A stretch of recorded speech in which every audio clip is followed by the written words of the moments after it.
آج ہم سورہ بقرہ کی آیت نمبر 13 پڑھیں گے۔ اعوذ باللہ من الشیطان الرجیم، بسم اللہ الرحمن الرحیم۔ وَإِذَا، اور جب،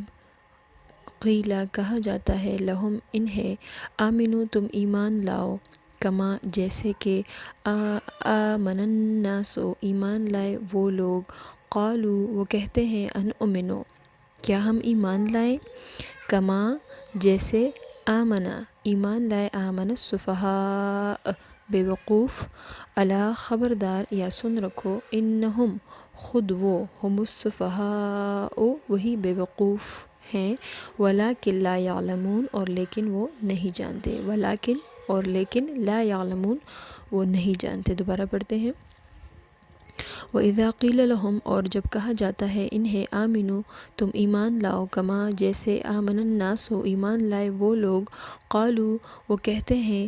انؤمن کیا ہم ایمان لائے، کما جیسے، آمن السفہاء ایمان لائے بے وقوف، الا خبردار، انہم بے شک وہ، ہم السفہاء وہی بے وقوف ہیں، ولکن لا یعلمون اور لیکن وہ نہیں جانتے۔ اس آیت میں لوگوں سے مراد ہے، یہاں پہ جو لکھا ہے کہ فرمایا گیا ہے کہ جب کہا جاتا ہے انہیں ایمان لاؤ جیسے کہ ایمان لائے وہ لوگ، تو لوگوں سے مراد صحابہ کرام رضی اللہ تعالیٰ عنہ ہے۔ اور اس آیات کا مطلب یہ ہے کہ ان منافقوں کو جب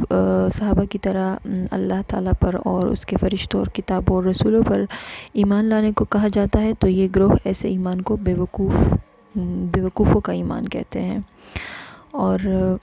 وہ اپنے نزدیک ان صحابہ کرام کو بیوقوف سمجھتے ہیں، حالانکہ یہ خود بیوقوف ہیں۔ اور آمن السفہاء، سفہاء سفیہہ کی جمع ہے، اور جاہل اور کم عقل کو سفیہہ کہتے ہیں۔ یہ لوگ کہتے ہیں کہ صحابہ کرام جو ہے وہی جو ہے سفہاء میں سے ہے، یعنی کم عقل ہے، نعوذ باللہ، اور وہ نہیں جانتے کہ دین اور ایمان کے اصولوں پر دنیاوی مفادات کو مطلب ترجیح دینا سب سے بڑی حماقت ہے، اور اللہ نے فرمایا کہ یہ خود ہی بیوقوف ہے، کیونکہ اس لاپرواہی اور سرکشی کے انجام سے یہ لوگ باخبر نہیں ہے اور ان کو پتہ نہیں ہے اس بارے میں۔